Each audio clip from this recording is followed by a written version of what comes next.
Il-Ministeru għall-Politika Soċjali se jkun implementa 27 miżura soċjali sal-aħħar ta' Jannar b'investiment ta' 165 miljun euro favur individwi u familji f'pajjiżna li intitolati għal benefiċċji.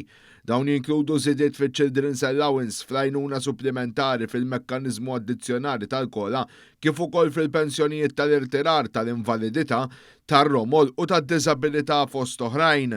Dan tħabbar mill-Ministru responsabbli Michael Falzon f'konferenza tal-aħbarijiet il-ġimgħa filgħodu fejn spjega l-investiment massiġġ tal-Gvern fil-benefiċċji soċjali u qal li din il-politika soċjali qed tasal għand kulħadd grazzi għall-ekonomija b'saħħitha.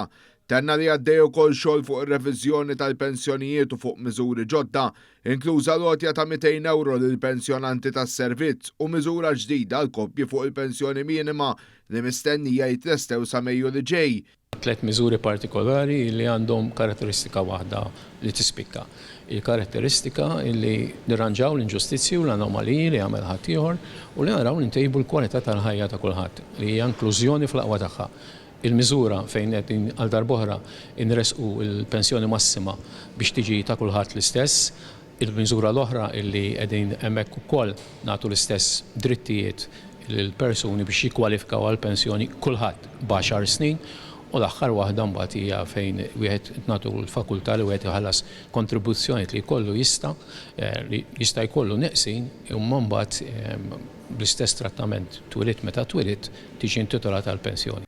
Id-Direttur Ġenerali fl-istess Ministeru George Cremona kompla li l-minimu ta' 10 snin kontribuzzjonijiet issa japplika l kulħadd bl-istess mod u li qed jiġu kkunsidrati wkoll kontribuzzjonijiet qabel 18-il sena biex aktar persuni jikkwalifikaw għal pensjoni.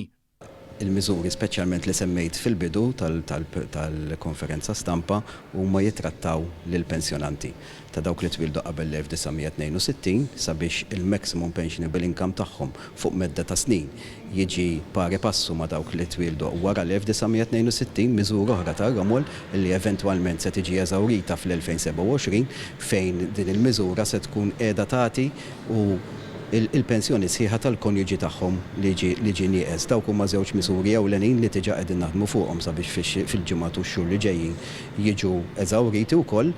Sa dan it-tant ħabbar li matul ix-xahar ta' Jannar diġà ġew implementati diversi miżuri oħrajn bħal żieda ta' 500 euro fil-bonus għat-twelid u l-adozzjoni, il-ħlas tal-assistenza soċjali sħiħa lil ġenituri mhux miż-żewġin li għadhom jgħixu mal-ġenituri tagħhom, titjib fil-benefiċċju tal-qatt u l-introduzzjoni ta' mediċini b'xejn għall benefiċjarji tal-għajnuna supplementari fost oħrajn.